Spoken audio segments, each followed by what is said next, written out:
So thanks for setting this up on Zoom, and I do apologize for the inconvenience. It's been one of those Murphy Laws kinds of days where I have two backups, and even the backups are giving me trouble. So I don't know what's going on there. Well, it is. There's a couple of tremors in the force the past couple of days. Yeah, that's for sure. And it's weird because I've had, for the past few days, I've cranked out maybe 4 interviews, no hiccups really. So again, I do appreciate it. And I'm glad we could talk because we have so much in common, I feel like. And I've been subscribed to your emails for a while. I love a lot of the memes and the posts that you put out there. You post a lot of good stuff. Before we get started, any questions or anything like that? No, I'm good. I think I've probably done over 200 interviews. I'm probably doing about 5 a week at this point, so Nice. I'm good. And yeah, they only get better in regards to my explanations, that I have to formulate them so that the average person can understand. So got lots of practice.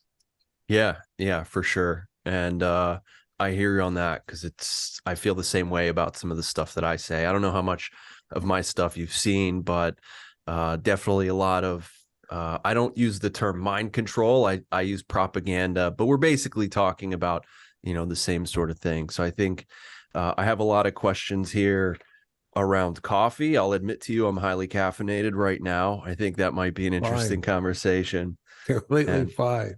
And cool. So let's see. Anything else on the SOP here? I've disconnected all my devices. If you do see me looking down at all, I just like to let my guests know I'm just writing things down. Helps me keep track of my thoughts. I'm not ignoring you or No anything problem. like that. And then go ahead. I was just going to say, I do film the intro after, and then I add that on separately. Beautiful. Cool. Were you going to say something after I mentioned? I just looked down to make sure my phone wasn't even on vibrate. So we're That's good. A good call. Yeah, it's a good call. All right. Well, Jason, thanks for meeting with me today. I just told you this, but I'll tell you again. I'll admit that I'm highly caffeinated, which I tell you because I do get your emails. I love your emails, by the way. Out of all the emails that I get, yours definitely provides a lot of value compared to some of the other ones. And I mentioned being caffeinated because you really got my gears turning lately. Coffee is one of those things where the research is mixed, right? You'll see some of the antioxidant properties of coffee. You'll see some of the benefits in terms of performance. But, when you really look closely, there are a lot of good arguments against coffee. And of course, you're a self-sabotage coach. So can you help me put this kind of into perspective, your thoughts on coffee? Well, yes, I run a psychological reprogramming institute around self-sabotage. So we're always looking at brain function, because there are brain functions that are more apt to self-sabotage. Your brain function is never the same. It changes all the time, and it changes when caffeine enters your system. So when you're talking about mind control and propaganda and behavior manipulation, and I just got back from Belgium in Brussels at the European Parliament, where I was requested to give a very short speech on those subjects. And of course, you're not going to bring up coffee at a very short speech, but when you're trying to rehabilitate a human and get them sort of off the dark path and then onto a path that makes their life easier, eventually you come up to compounds that change the brain function in the way that makes someone more apt to self-sabotage, which means sort of more apt not to think. So what people would want to do, because they're highly addicted to coffee and it's been normalized to the point where they really don't want to hear anything about something that makes them feel so good. They don't want to hear anything negative about it, like not whatsoever.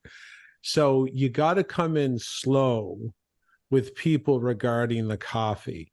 And what I would do first is tell people, look, maybe just go to YouTube and you'll find a video and you can look it up, and it's still there because they're not hiding these things.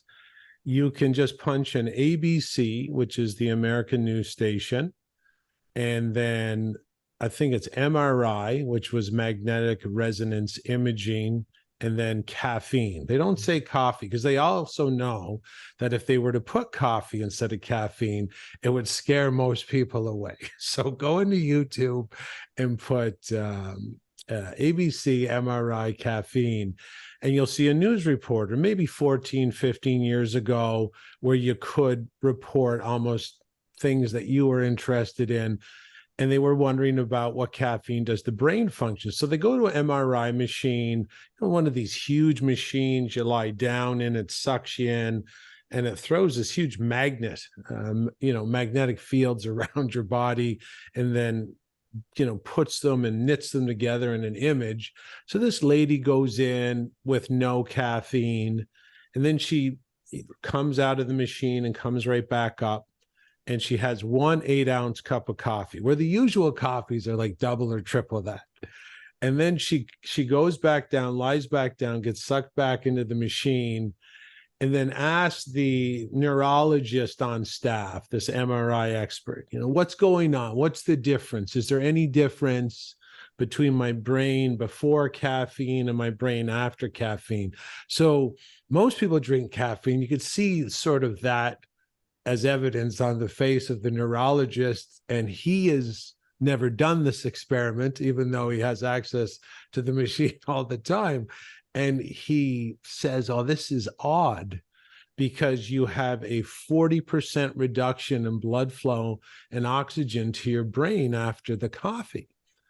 And he was eyeballing it, and probably because he was a coffee guy, he's probably eyeballing it down to some eyeballing the percentage down so he doesn't hurt his own ego too much. And then in Stephen Chernisky's book, which is a book a person would really want to read if they think caffeine is healthy for them, and we'll get to later why you said there's mixed research.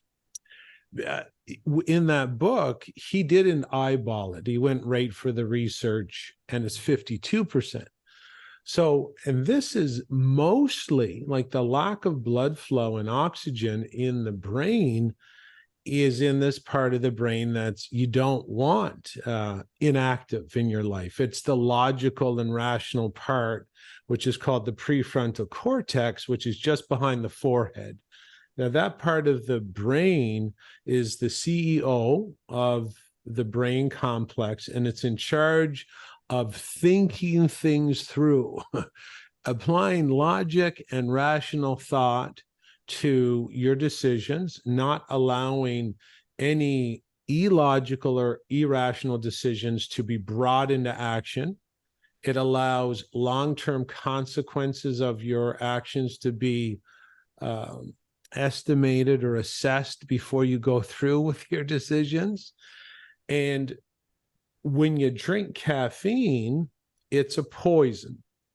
It's known as an alkaloid poison. The coffee plant is not the only plant that produces caffeine. I think there's hundreds of other plants that produce this poison. It is a pesticide for the plants that they use to infiltrate their own leaves and their own seeds and their own pods, like the coffee pod is full of caffeine. And the coffee plant will drop its pods around itself to kill competing foliage, bugs who eat coffee leaves. Even the coffee leaves will have caffeine in them, not as much, but the bugs will die. So this is the human experience with caffeine revolves around it being a poison and activating the fight or flight system. And the average person would be like, what do you mean? I mean, I understand the fight or flight. if I'm getting mugged in a park at night, or there's a dog chasing me, I understand the fight or flight reaction in regards to that. But how are you saying, the average person would be like, are you saying there's a fight or flight reaction with the caffeine?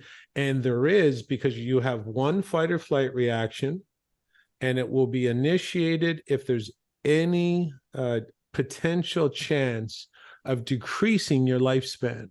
So, of course, when you inject or ingest poison, you will activate the fight or flight.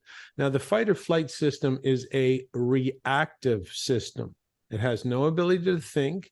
It goes back in the Rolodex of past situations to get its reactions from. There is no thinking in this part of the brain. There is a quick reaction, and it's designed like this because it takes time to think. There's compassionate assessments in the prefrontal cortex where you think deeply. And if you think, if someone's attacking you, I mean, if someone's attacking your kid, if you think out the repercussions, your kid might pass or get injured. So this part of the brain, there's no defect in it. When you're in fight or flight, thinking can mean you're going to die faster. So this is really what people have to understand about caffeine. There's a lot of things that they're not aware of. And if with the mixed research that you're talking about is in the book Caffeine Blues by Stephen Chernisky, he went through every single positive coffee study ever published, and he did preface that he was using the word every single one in its literal sense. It was every single one, not that he could find every single one in the world having positive sort of implications on caffeine, improved lifespan, blood sugar, liver function, kidney function. They were all sponsored by what's called the coffee lobby. So caffeine science makes like virology science look legitimate. So this is why there's a coffee shop on every corner. A lot of people don't understand that ruling humans has a manual, and their brain function or changes in brain function are sort of essential in the human farming manual on the planet that the ruling class has. They can't rule, they've tried, but they cannot rule humans who have the majority of their activation in the prefrontal cortex. You can't rule deep thinking human beings because they would be logically saying, well, you're no better than me. Why am I going to give you money and do what you say? You have to have the reaction part of the brain activated in order for government to even exist. And I'll give you, sort of an explanation of this. I'm the governing force, and I have a revolver, and there's two people here. And I say, which one out of you two would like to vote for me? And I can boss them around. You have to do what I say, and I'm going to steal half your money. Both would say, you know what? I mean, it's a good idea. It's an idea we can talk about, but generally, no, I don't think this is fair. So I take the revolver and I shoot one, which activates the fight or flight system of the other one. And then I say, would you like to reconsider your decision? And the person says, absolutely. I think this is a great decision. Take half my money. I'm in the fight or flight response. I'm going to think short term, and I'm going to react based on safety programming. And that's like, it runs at about 100,000 miles per hour in your neurology. Rational or logical thought only runs at about 200 miles an hour. So it's very quick response, sort of action and reaction. And this is why coffee's on every corner, not because it's healthy for people and not because people really like the taste, but because it changes the brain function And it changes the brain function in a way, Mike, that makes people easier to rule. And this is also why Bill Gates and his father, I think the name was Schwartz, he was going to buy Starbucks. There were 6 Starbucks stores in 1987, and it was going to go bankrupt. And it was Bill Gates Sr. and Bill Gates Jr. that came in and helped, I think it was Howard Schwartz, buy the 6 existing Starbucks. And now it has 35,000 stores, and it's combined with Air Miles and the liquor stores in Canada and every TD Bank in Canada. So why is there so much coffee sort of importance in our society? And this is why eventually in the self-sabotage, psychological manipulation field, eventually you will come down to caffeine, changes of brain function, reaction-based behavior as opposed to deep thought and rational analysis. And caffeine is not in our society by accident. It's there because it is a modality of slave control that the ruling group has used for centuries against the slave class. I suspect with the fluidity that you delivered that you might yourself be caffeinated, but I don't know. So I agree with pretty much everything you said. And maybe the hesitations do come from this place of ego or addiction to the coffee. I mean, I'm half Puerto Rican, pretty much half Italian. Both are coffee cultures. And so it's definitely something that has been in my life. And I guess I'm not here to disagree with you. Like I said, I mostly agree. The only hesitation, I know there are like high functioning people who might drink coffee. Even if you look at like stand-up comedians, there are high functioning drug users even. Right. And those things certainly for the average person diminish your ability to think critically and be productive. Those are kind of the exceptions to the rules. And I do like when I try to look at this from the 40,000 foot view, I don't know if coffee, like as a single variable, like if everything else were removed, could have this powerful, like mind control type effect. But I do think, if what you're saying is true, like it comes from these people who are sort of in control about many different elements of our society. I always refer to death by 1,000 cuts. So with what you're saying, I kind of see coffee as like a piece of the puzzle here in this. I almost hate the word matrix. It's become such watered down, but an actual by definition matrix, a constructed environment. Coffee is certainly a part of that, and people are addicted to it. And there is research showing the harms. Even anybody can experience this. There are red flags where what happens if you stop drinking coffee? You get a headache, you feel sick, you crave the coffee. That's not exactly an indication of thriving health. And it does, like I said earlier, it does help with performance. The research is pretty clear that caffeine can help with physical and mental performance in certain contexts. But then again, so can anabolic steroids, but that doesn't mean it's healthy, right? So I do think that what you're saying is definitely worth thinking about. And I really like every day, even from the moment I wake up, because I know that coffee's coming up, you really have me thinking about this a lot.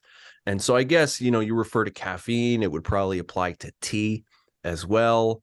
Kratom is also, many people don't realize this, but kratom is part of the coffee family. Right. And if you look at the research on kratom, people have gotten liver replacements from kratom. It is very hepatotoxic. It's not great for the liver. So I wonder, what the effects of coffee would be on the liver as well. And, I took so many notes as you were saying some of this stuff. Alcohol kind of fits into this same category in a social regard, right? So coffee, very socially accepted. You can get it on any corner. Alcohol the same way.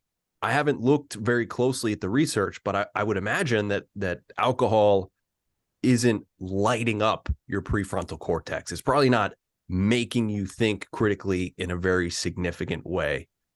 And I'll Absolutely pause here. right. I do have one thing left to kind of add on to what you said, and then I'll pause.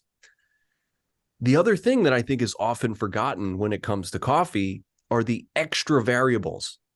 So the coffee, the quality of the coffee itself. Are there pesticides? Are there molds and other contaminants?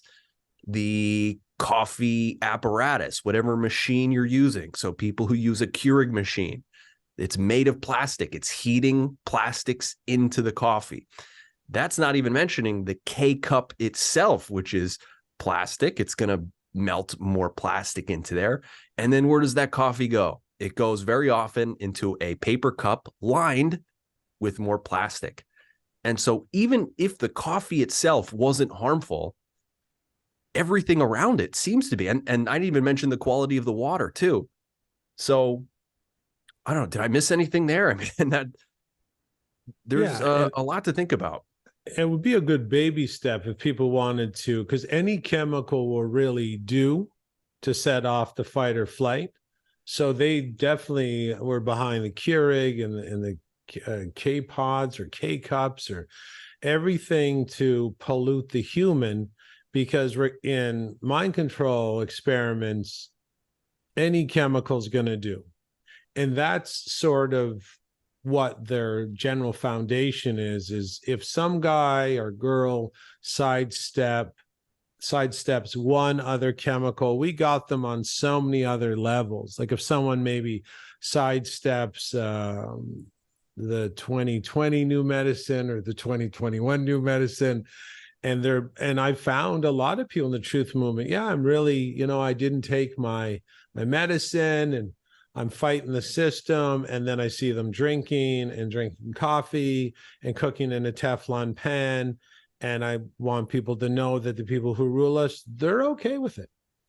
They're completely okay, because you're not going to understand your full potential unless you get rid of all the chemicals or do the best you can to clean up, because it's a percentile gain. So if someone is at 80% of their brain, using 80% of their brain structure, like 81 is better, right? 82, 83, 84.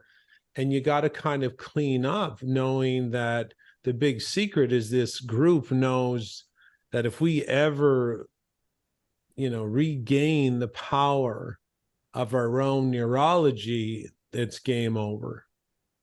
And our own neurology are what makes us stand out above other animals here on the planet, is our prefrontal cortex. This is why the limbic system is back here, the back of the head, called the reptilian brain, or the R complex, or the hind brain, or the primitive brain, because it doesn't have the ability to think things out. And this is why they encourage the Tylenol, the alcohol. There's nitrates in the red wine. And there was a professor, a UK professor, he was interviewed on London Real with Brian Rose, and he was hired by the UK government to document a report and report back to the UK government what's the most dangerous drug destroying the fabric of our society. And after years of research, he came back and says, it's alcohol, and we have to do something. He said, thanks, you're fired. Because the ability to rule, the structure of ruling the slave class is based on the United Kingdom, Britain royal model. So, and this is, you said tea, there's caffeine in tea. Well, it was the royals that had the tea time, and they understand the use of the caffeine and the use of all psychoactive drugs. When they want to take over a country, whether it's now or whether it was in the past, they know the psychoactive substances are one of their primary weapons. And this is why the UK royals took over China in the late 1700s in the Opium Wars. And there wasn't any war. It was the UK royals moving the opium in, and the Chinese trying to defend their culture from basically getting inundated with these psychoactive drugs that drop IQ and reduce the ability to think long term, and they lost. And, Hong Kong wasn't given back to China. China's not even Chinese. It's owned today and ruled. I mean, obviously, if anybody has one living brain cell to rub together, it's pretty obvious all countries are standing on one war footing against their own citizens. And that's not a chance happening either. It was the same group that have been putting on this horse and pony show, this smoke and mirrors show. All these borders are fake. All these country names are fake. All the leaders are fake. And to be honest with you, if everybody had full access to their brain function, it would have been obvious the day, by the time they were 12 years old, but they don't. And this is why we're in so much trouble today, because the natural human brain function is being inhibited by all these chemicals. Their favorite drug is the caffeine, and their second most favorite is the alcohol. So reading between the lines there with what you just said, I think the idea it's all controlled by the same people might be lost on some of the people in my audience, not all of them, but I would encourage people to look into the Khazarian mafia, which maybe you're familiar with. I don't know if that's a rabbit hole I'm ready to go down today. Well, it looks like you have something to say. Yeah, there's a good documentary for your people that'll explain the depth and the age and the ancient foundations of the group that are putting on this magic show for the average human. It is called Cult of the Medics, and it's made by David Whitehead. So you would go to cultofthemedics.com, look for the pull-down tab called Chapters, and there are 9 chapters in the documentary thus far, and you will see that this group and its use of psychoactive drugs to control the population, amongst many other sort of what they would call black magic modalities, it reaches back thousands of years, and it's the same lineage. That's why they call them bloodlines, or that's why the red carpet exists. When you host a royal event and roll out the red carpet, which denotes the bloodline, the workers aren't even permitted to cross the carpet. They have to jump over it or walk around. I'll definitely have to look into that, and I'll add it to the show notes. And with regard to the Khazarian Mafia, for those who are interested, I'll add that one into the show notes as well. And Jason, maybe you're familiar with the Fall of the Cabal series. That's a rabbit hole that could take a few hours, especially given that these types of documentaries are hours and hours and hours long. But still, I did have a few more things with coffee. It's interesting because there are some people out there that are the total opposite of what you're saying. People who go as far as putting coffee in their ass with coffee enemas, which is something I find quite curious. And maybe I'll speak to someone in that realm. But that aside, coffee is one of those buttons where once you push it, it's very tough to stop pushing it. And this is something that any coffee drinker knows, because when they stop drinking it, not only do they get the headaches for a few days, but I've even experienced for several weeks, I find it tough to think or be productive. And I actually see that as evidence towards what you're saying, kind of like with SSRIs. If you take exogenous serotonin for your depression and it actually makes you feel good because you're introducing foreign serotonin to feel good, and then you stop taking it, what happens? Well, the systems have become so downregulated because of the unnatural introduction of these chemicals that you actually can't even produce the serotonin on your own for a significant period of time. And so I would imagine that experience of feeling groggy and cognitively fatigued for weeks, maybe even months after you stop drinking coffee, that kind of seems like evidence that it's downregulating those systems, that maybe the adrenal function or the hormone function has taken a hit in some way where, I don't know, I haven't looked into research on whether those systems recover or even if that's on a physiological level what's happening. But my question for you is, I'm assuming you've worked with some people who maybe were coffee drinkers and wanted to come off of it. Do you have any kind of approach for going through that painful process and finding a type of natural energy? Well, there's different ways to look at it. Sometimes it's good to know or tell the person, look, part of this group ruling you and dominating you is about making the slavery feel groovy. And when you lead sort of one of the slave lives, it will be basically a little empty, a little meaningless, and a little directionless. But they can decorate that. They can decorate that with fake emotions, fake feelings. And that's what you get when you partake in coffee. You're going to get a fake feel-good emotion from the way your body reacts to poison. You're going to sort of have a euphoria, a big blast of energy. One of your body's natural reactions to being poisoned is sort of put all hands on deck and get the energy into the system so that it can deal with the poison. Because if it didn't do that, the poison would dominate. All this big energy burst that you get when you're caffeinated is simply to try and escort the toxic caffeine into your bladder or your bowel. And that's why most people, not most people, but some people would pee after their coffee quite a bit, or some people have explosive diarrhea. That's how, and they say they're regular, right? Yeah, I got to go for my regular poop, have my coffee. Oh, got to go to the bathroom. That's a sign of how toxic it is. So sometimes it's just about telling the person the truth, although you can use various other modalities to help people get off coffee. But what they're really going to have to understand is the big draw of coffee is it makes boring lives feel exciting. But so does TV, right?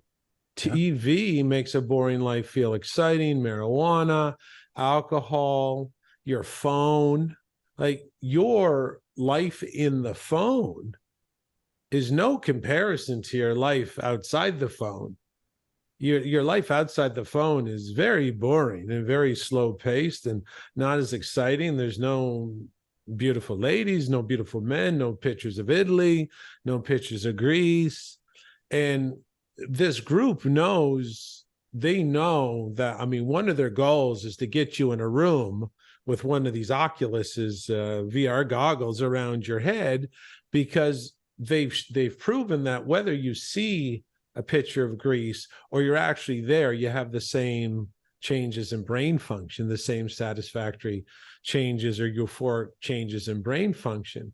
So they know that they can enslave you in a prison and keep you there to maximize your profit for them.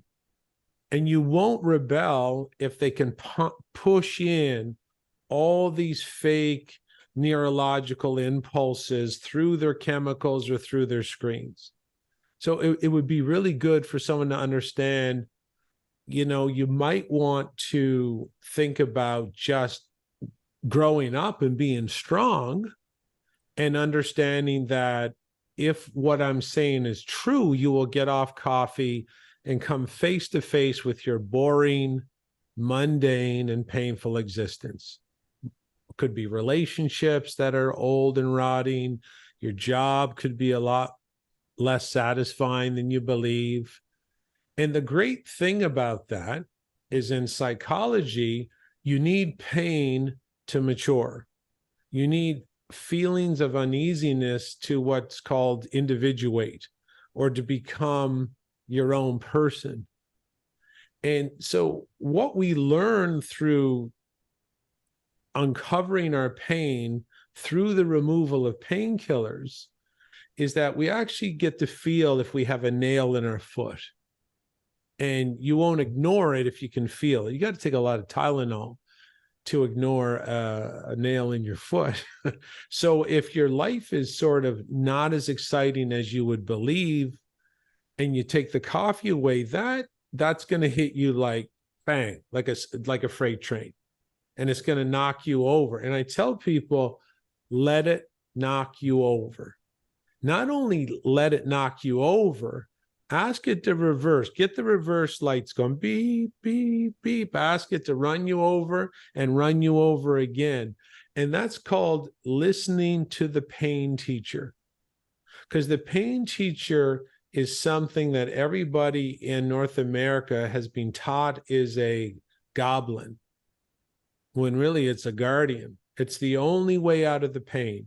The only way out of pain is to look pain and feel it directly. Look pain right in the eye. And when you take away all these fake feel-good chemicals and fake feel-good, fraudulent impulses that come out of our movies and our TV shows, the great thing is you're going to realize you're a slave. And you're going to feel the weight of that, and it is going to crush you. And when it crushes you, then and only then will you ever find the motivation to change. If you run from the pain teacher, and every time the pain teacher knocks on the door, you slam the door and saying, the goblin's here again, that goblin pain. And you get all this endorsement in our society of that message. You're depressed? Oh, you have some pain? Hey, did you know pain's a goblin? Did you know pain means something's wrong with you? Do you know pain's a defect? Come see me, I'll get rid of your pain. That's going to keep you running east looking for a sunset, and it's going to keep you rearranging the furniture on the deck of the Titanic. These are activities that don't matter. It will not get you anywhere. You'll never get to where you want to go. So this is the message of our society. The message is, hey, everybody, this society is fun. This is your First Amendment right. You're born, you have fun. Everything's got to be fun. And if you're bored and you're facing sort of this pain in your life, have a cigarette. Take a vape, have a coffee. You got a couple days off, have some alcohol, have some junk food. Keep firing all the fake emotions in there so that you run away from your pain, never individuate, never mature, never grow up. And have you noticed any of the trends I'm talking about in our society where you have adults getting arm sleeves, like a 50-year-old, I just got an arm sleeve. I'm like, how old are you? Right? And they got the flat brim hats to the side. They got some chains on. I mean, I'm 53, and I remember my friends coming in. They got the chains, the hats. They're smoking weed. They're driving like a Lincoln Navigator with some big rims and a wide muffler. They're telling me they're hitting some honeys tonight. And I'm like, how old are you guys? And this is what this is my real expertise, is the mind control that makes all this stuff I'm talking about work. Because humans mimic, copy, and emulate everything they see. I mean, that's your defense mechanism. Where am I? What tribe am I in? If I act like the tribe, I'm safer. Pretty simple defense mechanism. And it's known in all psychology. Humans mimic, copy, and emulate and mirror the most repetitive content in their environment. But guess who else knows that? The UK Royals. And they also know the slave manual. Hey, it's a lot easier to rule children. Not a very complex clause in the slave manual. Easier to rule children. And if they are of adult age, make them think, act, and talk like children. And then it's like taking candy from a baby, literally. Taking their taxes from disempowered, infantilized people. So this is why all the Will Ferrell movies are there. Adam Sandler, King of Queens, Family Guy, The Simpsons. Over and over again, everybody's laughing. Seinfeld. Look at Seinfeld. Who's got a job? Who's got a serious job? Everybody's giggling, acting like they're 18 years old, pushing each other into the bushes, ha, ha, ha. And when you are a human who doesn't understand that the TV screen and the movie screen are documented military weapons only invented, not invented for side purpose, only invented to control the repetitive content, to hack what's called the subconscious mind pathway, this part of the brain that mimics the repetitive content. And it's all about let's have fun, big laughs. They pump in the fake laughter. Why do you think they're pumping in the fake laughter? Because that's our religion to the sitcoms. Ha, ha, ha, ha, ha, ha, ha, ha, ha. Everything's got to be this great time because the ruling group depends on you avoiding pain for your whole life so you never mature, you never individuate. In psychology, you need pain to mature. And then you're easier to rule. Not only would the adults be acting and talking and thinking like children, they're all neurologically impaired through their, like, why do you think marijuana just got legalized coast to coast 5 years ago in Canada? And the average slave is like, oh yeah, we won. We showed them. We strong-armed them. We forced them to, like, do you know who you're dealing with? You're dealing with a group that used to legalize the blue Nile lily in ancient Egypt because it's a hallucinogen, because it screws up the slave class. You're dealing with ancient Egyptian pharaohs who invented beer to make sure that you kept being a slave and that the beer would sedate you in between.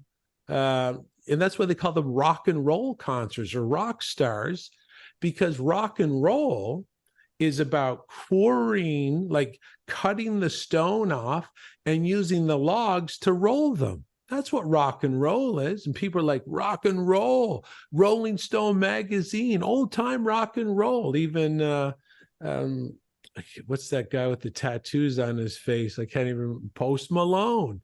He has a song Rockstar. And everybody's like singing along, drinking their coffee, watching their screen, and they don't understand the massive parameters. They could never even envision that everything they're doing has been scripted before they were born to trap them in what we all call the Matrix. I think I have a lot that I wrote down to respond to some of that. That was awesome, really. And I think with regard to some of your earlier comments in that, I think some people might be off-put by your reference to their dull and boring and mundane lives. But I think at least what I heard is really, objectively speaking, in comparison to the phone and the internet, where things are infinitely more interesting. I mean, this is why we're addicted to our phones, right? It's just objectively more, unless you are somebody who, is ultra wealthy and has at their disposal the ability to do whatever they want, whenever they want, and fly in your private jet. I guess then your life is maybe not so dull and boring. But for the general person, anything that we have in our phones is more interesting than our real lives, where we go to work and we come home and we're in the kitchen and just the routine of it all. So I did want to point that out, and I'm glad we're kind of shifting here into the actual mind control aspect of things. I know you mentioned how in ancient Egypt, they would allow for certain chemicals to be put out there in society to have a certain effect on the population. And this is something I've talked about as well, not with Egypt, but in like the Roman Colosseums, very similar to how we do now. Even in the Colosseums, they would distribute opium and alcohol and things that were actually a decision from up top saying, we want these people to behave in a suppressed way. So we're going to keep them entertained and we're going to keep them intoxicated. And we see that exactly happening today. So I don't think, to anyone who might be off-put by that sort of thing, historically, this has been true. And if you do have a scrutinizing eye and you look around in society, you see the same things. And you also mentioned the word individuate, which really caught my attention, because that is an aspect of psychology that there does seem to be efforts to manipulate the line between individuation and de-individuation. This is another thing. I made an episode on, I guess some people might be offended by this, but the sheep mind is really, at least part of it, is de-individuation, is where you kind of separate people from their sense of identity. And you look in society, you see lots of different efforts in that regard. Substances aside, when you look at the media that we're consuming, like you said, like Family Guy and these sitcoms, it really does call into question the idea of, is this a type of predictive programming or normalization about what we expect society to be like? And I would imagine somebody pushing back would say, well, no, these are TV shows. People, nobody's forcing individuals to write these TV shows. And that's fine. These are individuals that probably on their own come up with these TV shows, but Hollywood and the media that's in front of us, this is a centralized system. So, I mean, only certain things get through. And it does make me wonder, with some of the patterns that you see in the movie or in TV, and I guess the movies too, there is a certain archetype that is consistently put out in front of us when we think of the family unit. And I think The Simpsons is a perfect example of that, because ever since The Simpsons, you see tons of TV shows that are basically the same model with a slightly different twist, different concepts in their episodes, but it's really about the dumb American family, just normalizing that. Every TV show with the laugh track, laughing at stupid ass things. It's worthy of attention, right? Because these things affect our mind, and we're inviting these messages into our lives, and they shape our perception. So I don't know, man. It's a lot to think of. I don't have a follow-up on this, but are you familiar with the Tavistock Institute? Yes, they're sort of the main area that coordinates their studies and accumulates the psychological studies from around the world to best farm all the humans and make sure their energy is extracted on cue to the quantity that the ruling group needs that energy. So yeah, the Tavistock is where everything I'm talking about is originally libraried. And in regards to, like, say, Homer Simpson or The Simpsons, The Family Guy, Peter Griffin, one of the Human Farming Manual's chapters is dealing with strong men. It's a separate chapter. You can't win. This group have lost many battles over thousands of years. And when they get together and they eventually, they didn't have cell phones thousands of years ago, when the message would get back, we've lost so-and-so battle, and they would analyze how they lost, it was always strong men. And if you want to get rid and make sure to dominate a society, you have to address the strong, physical strong, and morally strong male, which is usually, based on their ethnic background, even their religious background. And what you see with The Simpsons and The Family Guy, given that the subconscious defense mechanism in all humans is to copy, mimic, and emulate and mirror the most repetitive content in the environment. Now, again, the subconscious mind loves you. This isn't a defect. It loves to assess what tribe you're in, and it wants you to mimic the tribe, because basic human psychology is simple. Most people do what they're doing because other people are doing it. And if you act, talk, and think like someone else in a tribe, you're more apt to be brought into the tribal circle and accepted. So when you have, say, Homer Simpson, if you notice, Homer has a belly. So does Bart. But the daughter, Maggie, and Marge, they do not. Maggie is a grade A student. Bart is portrayed as a buffoon. Homer is portrayed as a buffoon. And that's repetition every week. But then other repetition starts folding in on that, like the King of Queens or the Family Guy, where Peter Griffin, he's also overweight. The son is overweight in the Family Guy. Brian is the male dog He's an alcoholic. Interesting.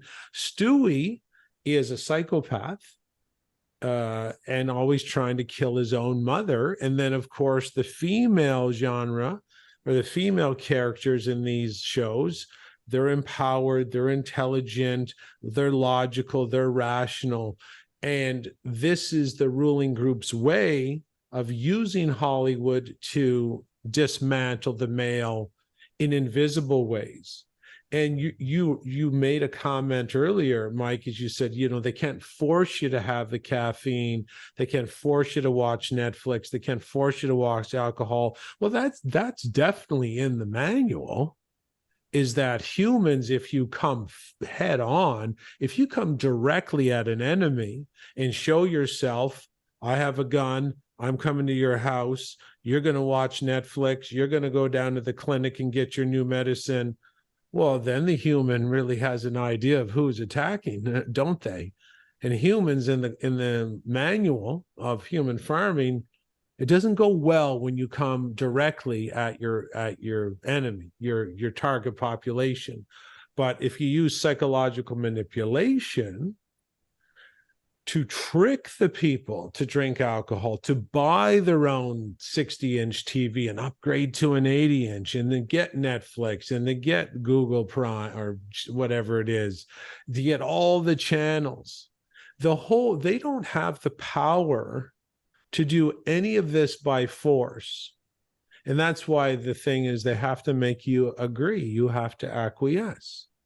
Because if they don't get you to participate or volunteer for your own enslavement, your own poisoning, the poisoning of your own children, if they don't trick you to get on board with that, they can't get where they're going because they don't have the power to do it by force. You have to watch your screens, watch your billboards, listen to your radios, read your magazine, and then go to your government slave indoctrination camp.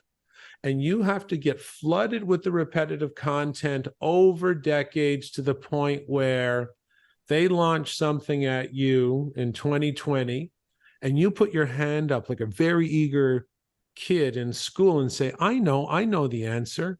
I watched Contagion with Matt Damon and Lawrence Fishburne. I know the answer. Masking.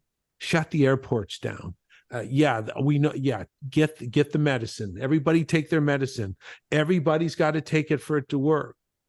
And they think they are inventing that particular reaction. And I'll give you an example of how powerful these modalities of mind control are. There's a movie in 2001 called Gone in 60 Seconds. It was a movie about car theft. It was Angelina Jolie and Nicolas Cage.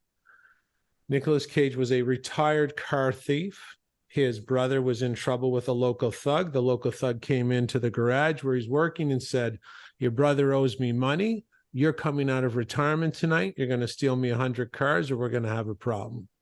Nicolas Cage says, I put that behind me, but my brother's life is in risk, so I'm coming out. 100 cars had to be stolen in 24 hours. A lot of repetition about car theft. This part of the brain that is hot wired by the people who rule us does not know the difference between real-time imagined thought and what's on the screen.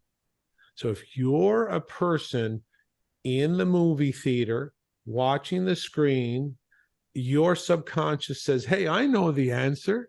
Well, it looks like we're in a brand new tribe. It looks like it's a car theft tribe.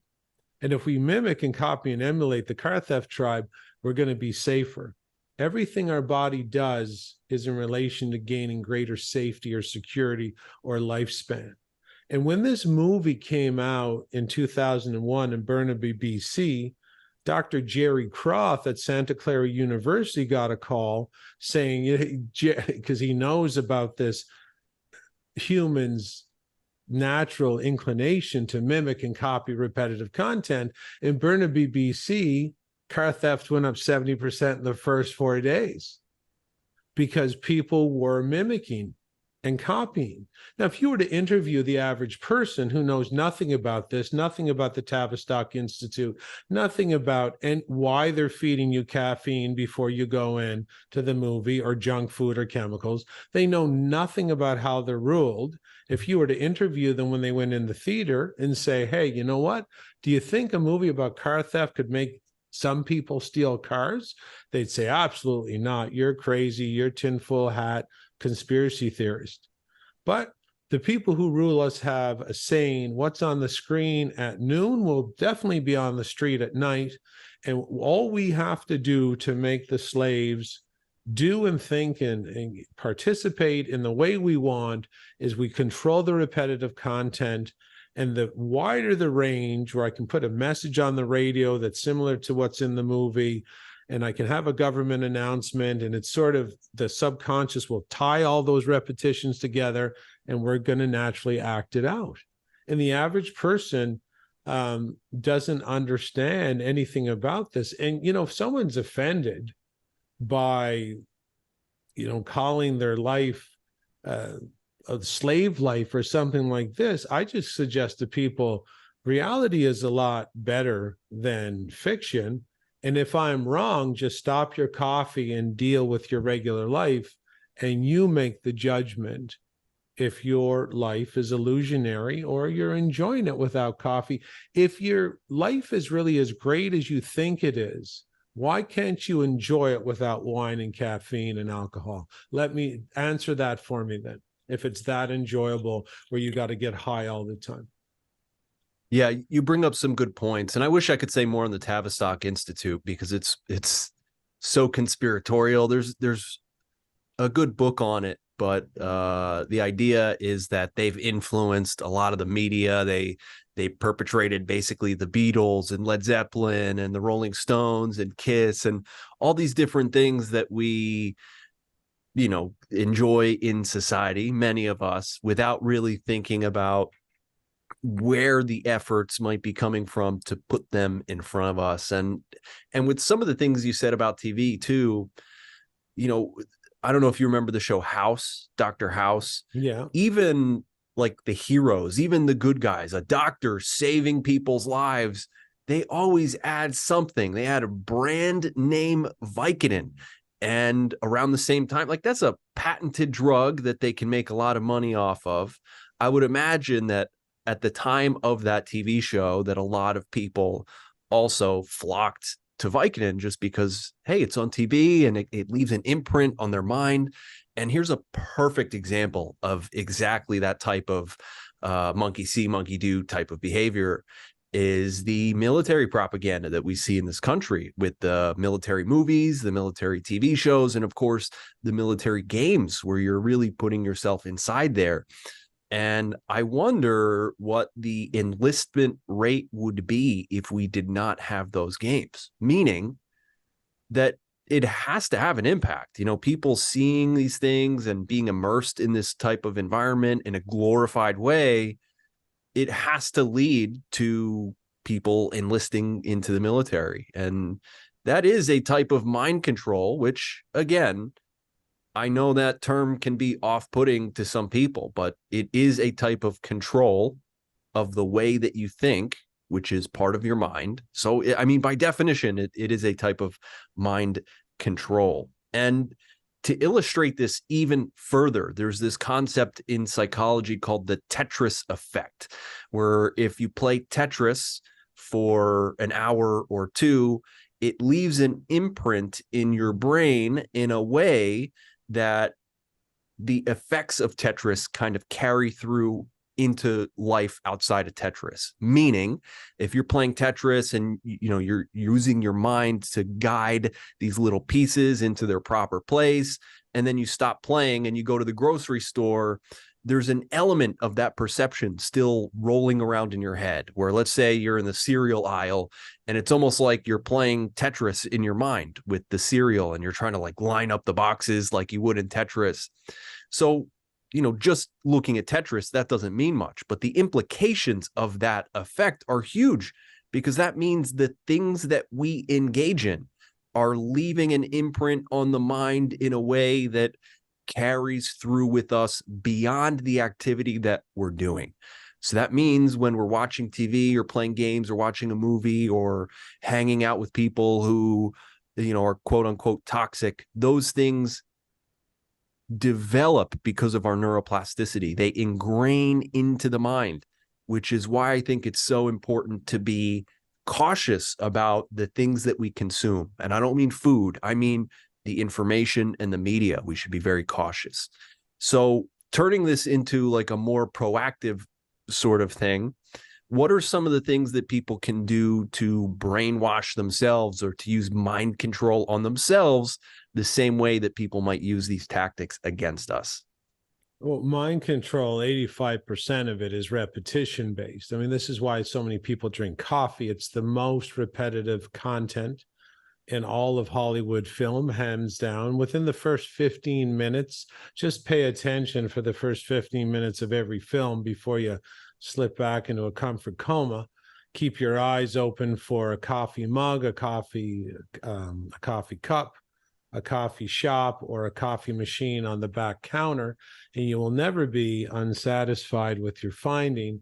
And so 85, this is why people are drinking coffee. I mean, even in the movie Fight Club with Edward Norton and Brad Pitt, there was a Starbucks coffee cup in every single scene of Fight Club, and you can look that up on YouTube. So one thing is with the Vicodin, the house doctor mentioning Vicodin. What about a Starbucks coffee cup in every single scene of Fight Club? What you want to do is expose yourself to the content that you want in your life only. That's it. So if you want wealth, only wealth content. If you want health, only health content until that goal is basically accomplished. If you want a better marriage, you want to listen to podcasts only. I mean, no one's going to teach you how to have a better life on the radio. It's just Chuckles the Clown every single morning on your ride in. Everything's funny. Come down to the barbecue, they're raising money for cancer, have a cancer-causing hot dog and a cancer-causing pop, and leave your $5 in the tip jar. You can't listen to the radio or watch TV and expect your life to be anything but like a death spiral into the toilet. You really can't, because that's what it's designed to do. So you have two choices as a human. You can expose yourself to the repetitive content of some very old and ancient social engineers that are thousands of years old, or you can control your own content and move up, or they'll control it and you'll move down. These are your only two options. There is no door number three. There isn't a white magic aspect of mind control, and there's not a black magic aspect.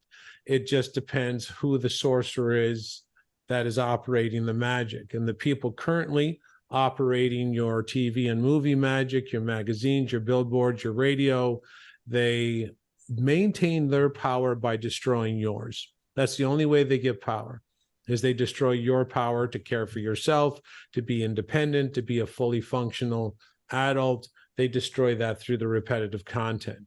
So all you would want to do is narrow down what you want to get done in life and start upregulating the positive content in that direction, while downregulating the negative content, which would be absolutely anything mainstream, because they would all be colluding to work together to make sure you get repetitive content where you think up is down, black is white, and east is west.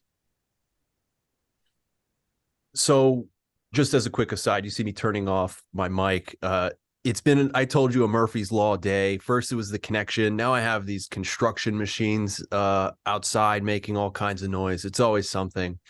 But basically what I heard here was that the repetition put in our environment, the repetition that is there as the low-hanging fruit, is taking advantage of the mechanisms that we already have in our body.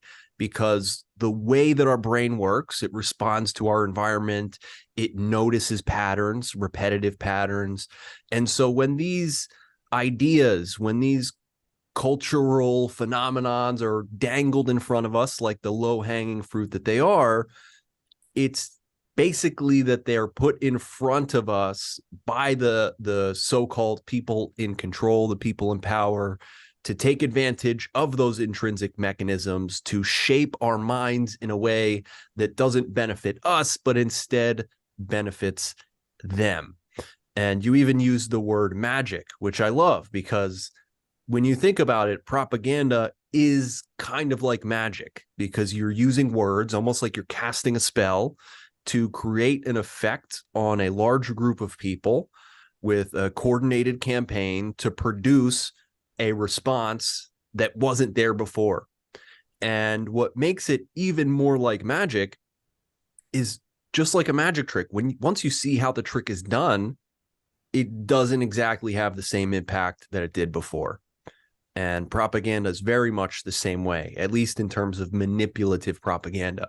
Because the other part of what you said, which is very interesting, is that, at least this was my interpretation of it, is that we can basically use those mechanisms of like repetition to similarly influence ourselves. So if we want to focus on making money, we can kind of propagandize ourselves by immersing ourselves in the world of things that might influence us towards making money.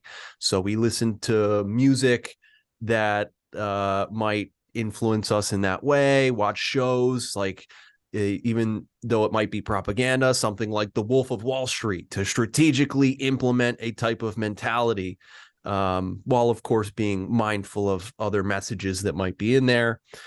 And I think one sort of thing that might work for most people, even everybody that kind of taps into this idea of repetitiveness, is just standard operating procedures. So in a sense, propaganda is orchestrated in a way that is a type of standard operating procedure. It's implemented in a very specific way. But even further, a lot of the companies that we go to, that we buy from, whether we're talking about Starbucks or really even neurosurgeons, even restaurants, all these places, they use standard operating procedures, basically to instill a type of mentality that you almost don't need to think. You say, like, this is what I want my thought environment to be like. Let me create a standard operating procedure around it. And then you almost don't even have to worry about the manipulative propaganda out there, because you have your own standard operating procedure to fall back on. Does that make sense? Yeah, it makes sense. I would just watch movies like The Wolf of Wall Street, because that is an anti-wealth movie. It is one of many, many thousands of Hollywood repetition that money is dirty. To make it, you got to be a bad man who lies, and then you lose it all in the end anyway. So why would you ever work hard? It doesn't matter if it's The Equalizer with Denzel Washington, where the antagonist is a mob boss called Slavy, who has a gold wing door Mercedes, and poor Equalizer Denzel Washington, shovels dirt down at the hardware store.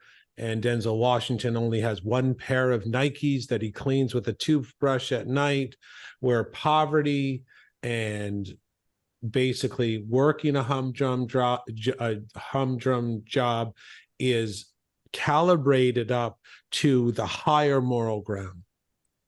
And with everything, if you watch a film or a TV show and wealth is advertised as dirty or bad or the root of all evil, you're getting programmed. Like in the movie The Titanic, it's the most popular movie ever watched in the world, I think, next to Avatar, which had the equal themes.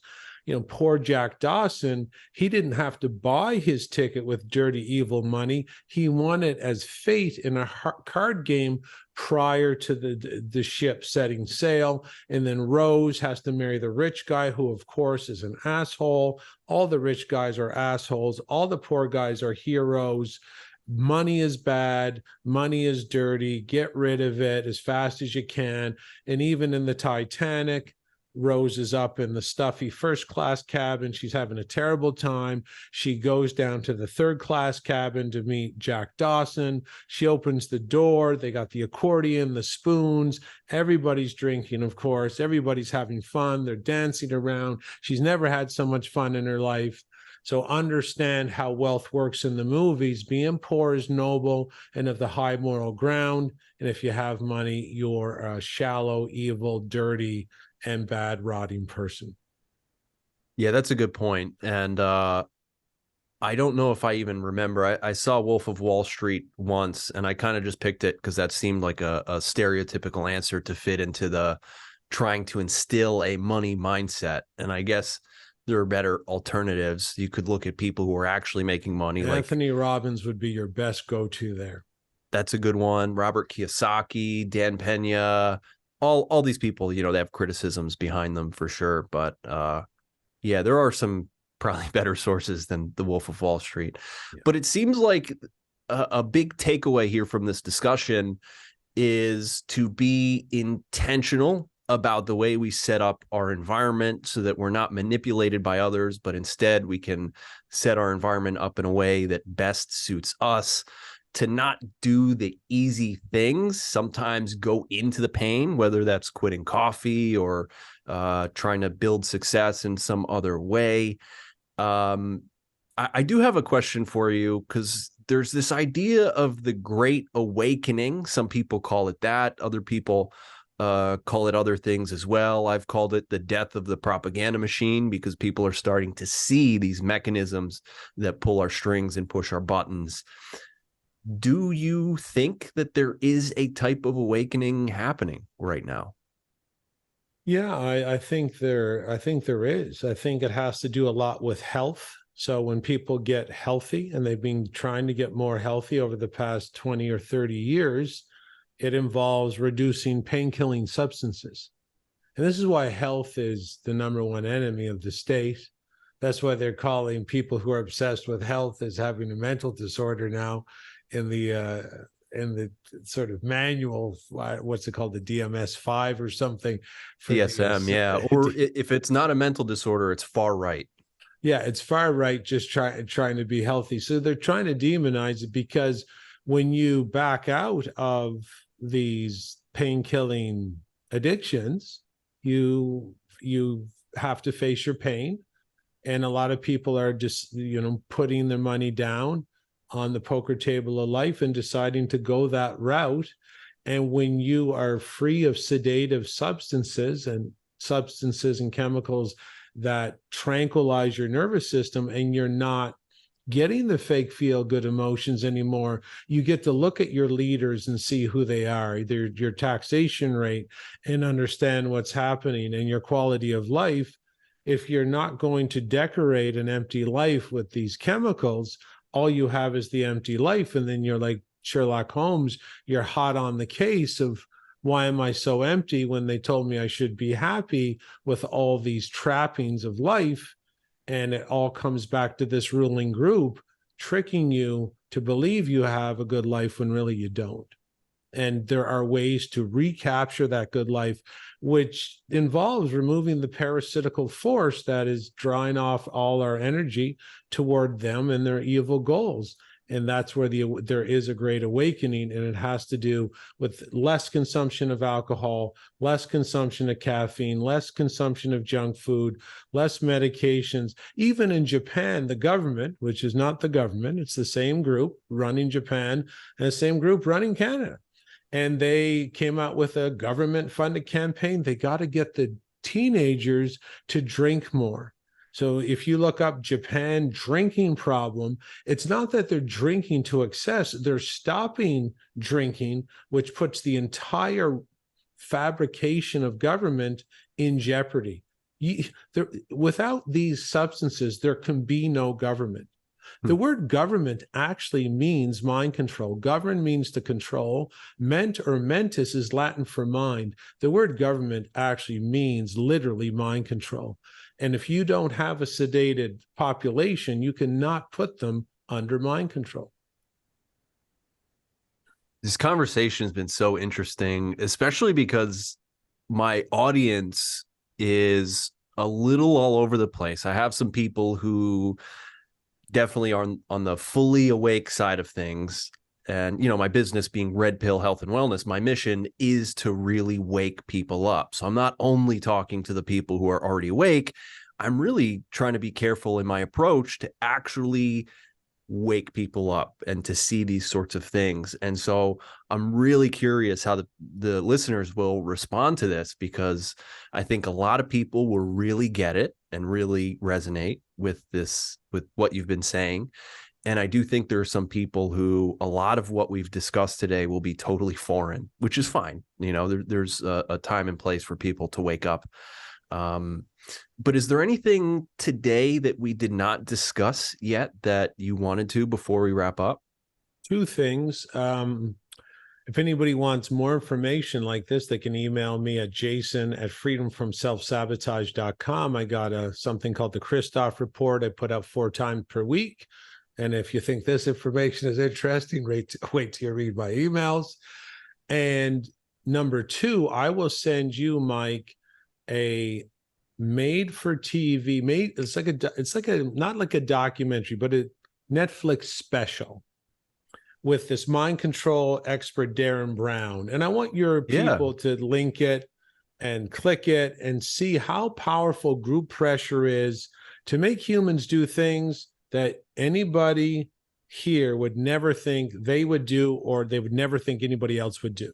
So there's, say, 70 actors in this prefabricated scenario. Darren Brown is the person who runs it. And for people who don't know Darren Brown, he's one of the top mind manipulation experts on the entire planet. And his shows get bigger and more complex and bigger and more complex the more they pay him at Netflix. 70 actors and 4 participants who know nothing about what's going on. They don't know it's a prefabricated scenario. They don't know that everybody's an actor. And it's about a 3-hour buildup, and it's filmed with secret cameras the entire time. And it is nerve-wracking, because the name of this documentary or special is called The Push. And it's all about mounting group pressure over 3 hours with these people. And again, 70 actors, only one person has no idea what's going on whatsoever. And it accelerates to a scene on the roof after 3 hours. And the group pressure is immense. And there's an old man, and there's a reason for the old man who's on the top of this 15-story building. He's got his feet over the edge. There's reasons for all of this. But the group has built up this fabricated scenario where sort of the only option here to solve the problem is to go push that old man off the side of the building 15 stories and kill him. Okay? And it's not an old man, it's a stunt man, and he's fully harnessed. Okay? And if they did push him over, they had this explained before, he falls under the precipice into the darkness where there's a whole bunch of mattresses against the brick wall. But the stuntman's like, regardless, this is going to be a pretty hard whack onto the brick wall. If someone pushes, let's hope they don't push us. That's why it's called The Push. They got 4 research subjects. 3 out of the 4 killed the old man and pushed him off the side of the building. They ran it 4 different days. Only 1 didn't kill the old man because of the group pressure. And it's all the mind control tactics I'm talking about, all the mind control tactics front and center. And if people don't understand, they can be tricked into watching TV, sending their kids to get brainwashed, standing in line to get a medicine that no one in their right mind would ever get. Watch The Push, and you will understand how you were tricked into all this and a lot more. Definitely. And Darren Brown is such an interesting guy. That's where I first heard about NLP, neuro-linguistic programming, which definitely, at the very least, has an impact. So something worth paying attention to. And to kind of take what you said even further, there's hard evidence to show that we can be manipulated to do horrendous things.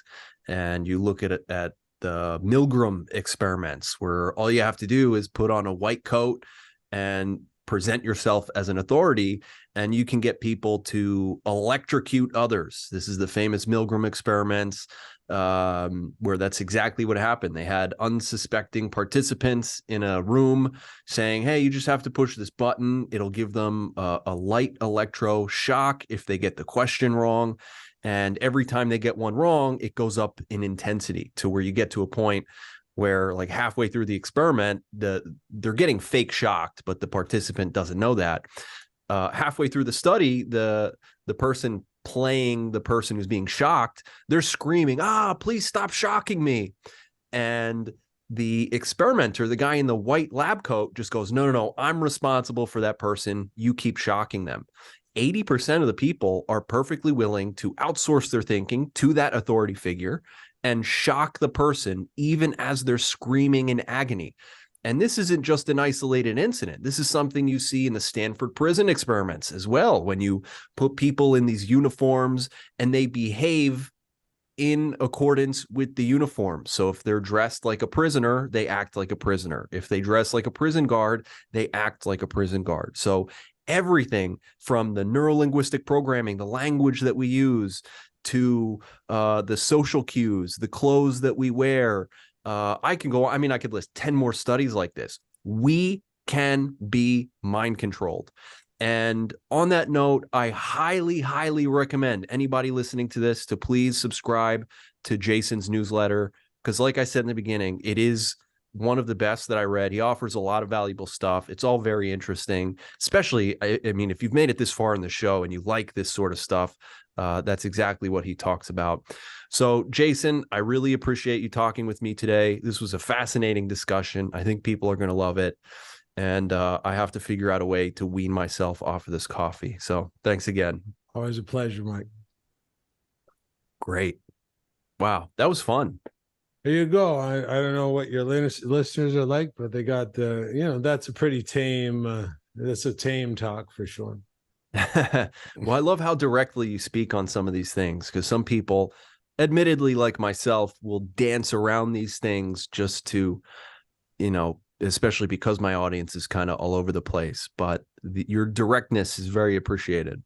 You're very welcome. And I'll send over the push, and I'll send over my EU Parliament talk, and I'll send over my email address. Yeah. And I'll add all that to the show notes, as well as your newsletter and anything else. This will probably go out, I think, in 3 weeks. I'm going to keep you updated. I have a few ahead of it. But yeah, this was awesome. Thanks again, man. I'm happy you liked it, Mike. Thanks very much. Yeah. I'll talk to you later, Jason. Okay. Thank you. Have a good day. You too. Bye.